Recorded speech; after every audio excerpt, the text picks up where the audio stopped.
Today we're going to talk about innovation and how if you don't innovate, you can perish very quickly, especially in retail these days. I've never seen an industry where technology is changing so fast and you have no choice but adopting.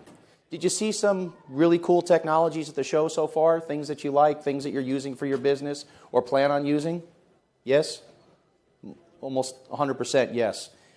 Did anyone spend any time telling you how you can fund those technologies? How you could pay for them? I don't see too many hands.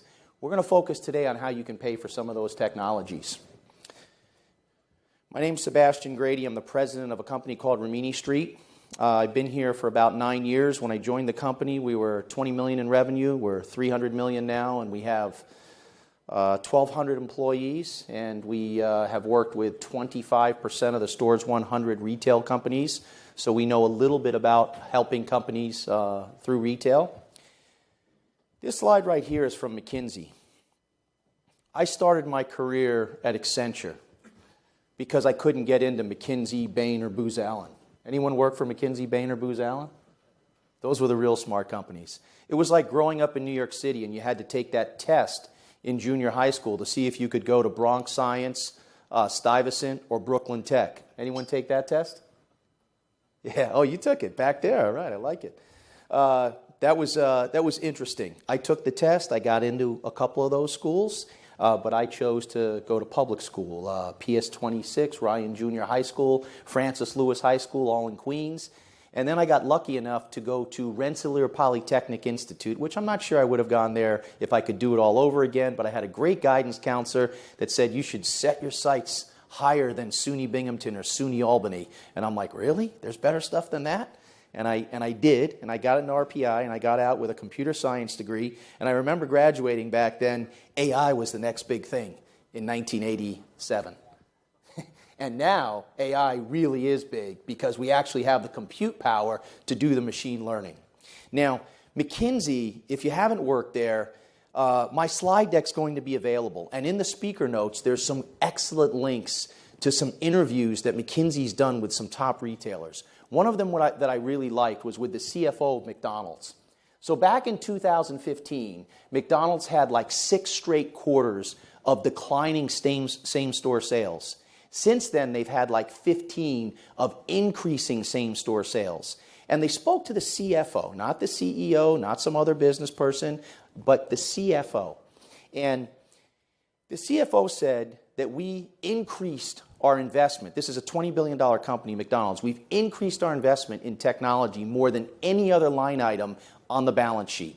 And they said, okay, so what did you do? They spent $1 billion in changing their stores. So I hadn't been to a McDonald's for a while. Yesterday, I had lunch at a McDonald's on like 54th and 8th. And it was actually pretty cool. I ordered my meal from the kiosk. So they invested a ton of money in these kiosks. They invested a lot of money they acquired 2 technology companies that have decreased the drive-through time for every order by 20 seconds. They have breakfast all day now. They have like 10 different coffees, including espressos that you can buy, to compete with Starbucks, to compete with Dunkin' Donuts. It's a really cool experience. You can order your coffee, and you can say, I'm from your cell phone, and you can say, I'm in this spot in the parking lot, and they bring your coffee out to you. So they've done some really, really neat things. They spent a lot of money on delivery, and they partnered with Uber Eats, and they partnered with Grubhub. They have replaced frozen meat with fresh meat, and burger sales went up 30%. They put the word buttermilk in their chicken, and sales went way up. So they've done some really cool, really smart things. But in order to do that, you have to find the money from somewhere to pay for it. Wendy's became a client of ours, I think, right before McDonald's started turning their act around. And Wendy's used all the money that they saved with us by cutting their SAP and Oracle expenses, and I'll get into that in a little minute. And they invested in kiosks before McDonald's did in their stores, and it was a big increase in sales for them. So the key is you've got to find money to invest in some of these innovations that you're going to use to move the needle for your company. And when I say move the needle, you shouldn't invest in anything that's not going to increase your revenue, cut your costs, take market share from your competitors, or avoid an unmitigated disaster. And the fourth one, hopefully you don't have to do too much of that. So let's jump into this. This is, you'll all know this, but key retail priorities here. Price. Price is really hard to change these days or be really competitive. Price is kind of everybody knows that they've got to have a reasonable price. Convenience. That's kind of also a commodity these days. Convenience is something that you have to have. It's table stakes in the game. But the real game changer is in assortment and customer experience. And I won't go into too much of why, but you all know that people will pay a little bit more money if they can have something that's a great experience. So if you can change that customer experience for your clients, you're obviously going to get more clients and you're going to sell more. Now, how many of you either work in or are related to IT in your organization? Okay, a decent amount. Good, because that's really our target audience here to talk to. And if you're not, and you're in some other part of retail, you can feed back to your IT people things that they might need to look at. This is the second largest CIO survey in the world from Gartner Group. You've all heard of Gartner Group, big IT analyst firm. They've asked CIOs, where's all their budget dollars spent? 90% is spent keeping the lights on, leaving only 10% for innovations. And when I say keeping the lights on, it's investing typically in monstrous software from big companies like SAP, Oracle, Microsoft, IBM.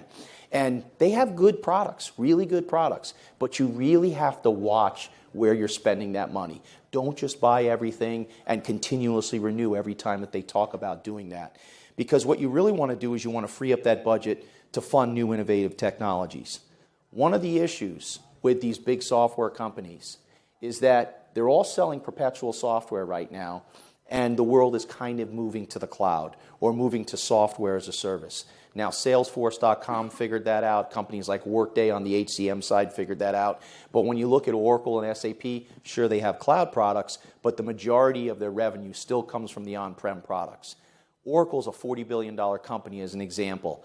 $20 billion of their revenue comes from maintenance related to their on-prem products. They make 96% profit margins on that maintenance if you look at their financials.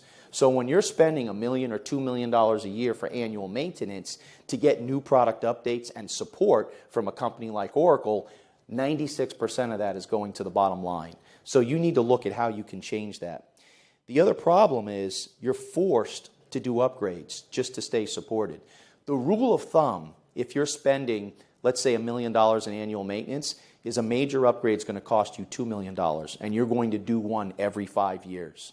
The other rule of thumb is if you're looking to migrate, or I can't even say upgrade because there's no upgrade path, from like an SAP ECC6, which is their core product today, to an S/4HANA, the rule of thumb is you'll spend $35 million to do that upgrade over 7 years for every $1 million that you're spending today in annual maintenance on the on-prem products. So you've got a challenge here. And I'm going to go into some detail about this right now. Let me just stop and say, for all of you that don't understand what this word maintenance is, when you buy new software, let's say you spend $10 million on the new software. Every year you spend roughly 20% on annual maintenance, or $2 million a year. Does that make sense? You're all familiar with that, right? That's not news to you. So if you're spending $2 million with your software vendor, like an Oracle, an SAP, an IBM, a Microsoft, but this is specifically for Oracle and SAP, we know this data because it comes from over 70 of our actual clients who have given this data to a company called Nucleus Research that did this study. So this isn't just marketing material, this is actual data, and this is the average savings. Some companies have saved a ton more, some companies have saved less, so your mileage may vary. We're going to do some math. If you're spending $2 million on annual maintenance, I told you the average rule of thumb is you'll spend double that, or $4 million on an upgrade. You'll do an upgrade every 5 years. If I divide $4 million by 5 years, you're spending $800,000 a year on upgrades. You don't need to do those upgrades because those products are not changing tremendously. If you look at Oracle's own application user group survey, the OAUG survey, 73% of the survey respondents said they upgraded for one primary reason. What do you think that is? Anybody want to guess? Support's expiring. You got it. I heard a couple people with the right answer. But it's just because support's expiring. When I left Accenture after 6 years there, and I moved to a company called PeopleSoft in 1993, we had maybe 200 employees when I went there. When I left 8 years later, we were a multi-billion-dollar company that eventually got acquired by Oracle. But back in that day, nobody complained about paying maintenance because they were getting so much for their money. You know, the product was still pretty new. There were tons of new features and functionality coming out. The support was great. You fast forward today, though, and this is 30, 40-year-old mature software, and you ask yourself, what can these software vendors do to general ledger, accounts payable, fixed assets, accounts receivable, human capital management, supply chain that hasn't already been done? The answer is not a whole lot. The product is pretty good, and if it ain't broke, don't fix it in many, many ways. So the forced upgrades can go away. Customization support. Our company, what we do for half the price of Oracle or SAP is we take over maintenance support. So we fix all the problems that break for you if you come to us.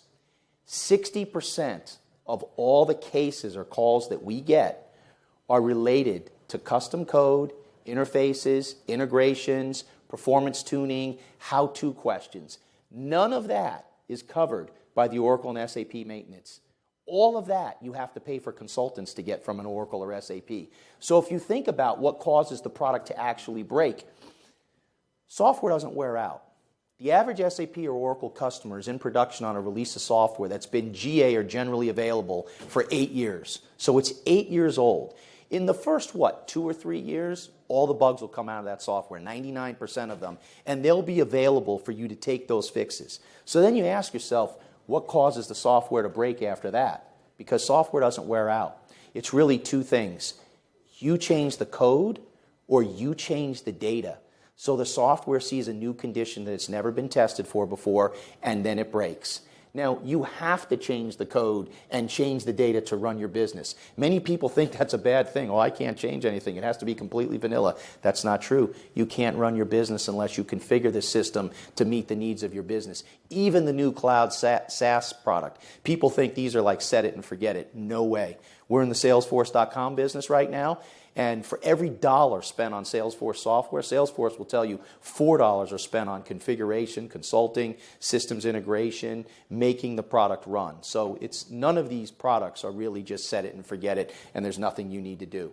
Now, the last piece there is what we call self-support. Self-support is when you have something that breaks, typically the big software vendors are going to say, yep, we fixed it, but it's fixed in the next release. Or 60% of the time, it's not going to be fixed at all, like I said earlier. If it's fixed in the next release, or it's in a support pack, or it's in an enhancement pack, they typically come with hundreds of other fixes. And you have to test all of it together. You can't just take that one fix. So you have to spend hundreds of thousands of dollars regression testing all these other fixes that come with the software, and that's another wasted spend. When we find a problem, we fix it in the release of software that the customer is running. And it doesn't matter if that software is supported or not by Oracle or SAP. We will guarantee you support for 15 years from the day you sign up with us on any version of the software that you're running, so you don't have to do those upgrades just to stay supported. So think about that. You can take all this money and you can put it towards things like headless commerce, e-commerce, mobile first, big data. You can just put it right to the bottom line in terms of price. So your $4 million spend, when you add up everything on the left, can go down to $1 million. And these are just examples of things you can do, not just with a Rimini Street, but there's a whole bunch of companies out there. There's a company called Curvature that does this for Cisco. There's a company called Origina that does this for IBM. You should really, really look at some of these opportunities. Whoops, I went back. Okay. Has anybody heard of a company called Panaya? It's an Israeli company that focused on SAP upgrades. Anybody heard of them? They were acquired by Infosys and then they were spun out. So you would use Panaya software before you're doing an SAP upgrade, and you'd also use it afterwards to make sure that the upgrade was successful. What this software result here is is for all the major features and functionality with SAP ECC 6 Enhancement Pack 6. This is just one release of the software. Panaya's software actually tells you if the code was ever executed. So when they add up all the analysis from all the clients that they've worked with, the most used code was logistics in operations, sales, and service, and that code was only executed by 13% of the organizations. So you think you're doing all these upgrades because you want these new features and functionality. The code's never executed. It's hardly ever executed by those numbers. And those are the most used features and functionality. So you're doing these upgrades just to stay supported, and they cost you a lot of money, and you don't need to do them. You can save a ton of money here. So, and I think this applies to IBM, this applies to Microsoft. There's a lot of fear, uncertainty, and doubt that the systems won't work if you don't do the upgrades. That's not true. The tech stack compatibility is very, very strong between the hardware, between the operating systems, between the database, between the applications. It all works really, really well together. And it's designed to be backwards compatible, despite some of the quote-unquote horror stories that you might hear. And you can ask us about any specific question you'd like in terms of tech stack compatibility of any software that you're on. So, what we think you should do is keep your core ERP systems intact. Keep your existing ERP system and take that money to innovate around the edges with all the excellent retail innovations that you're hearing at the show today. Do not spend a ton of money on the core ERP system, which is where a large percentage of that 90% of the IT budget is going to today. Free that up so you can get more like 60-40 and you can actually fund these incredible retail innovations. That's what we think you should do. So if you do that, you can go from 90-10 to, let's say, 60-40, and you can fund everything that you're going to do to move the needle for your company, increase your revenue, cut your costs, take market share from your competitors. Just a whole bunch of retail clients that have worked with Rimini Street and done business with us. Our typical logo slide. Thanks so much. Really appreciate you attending.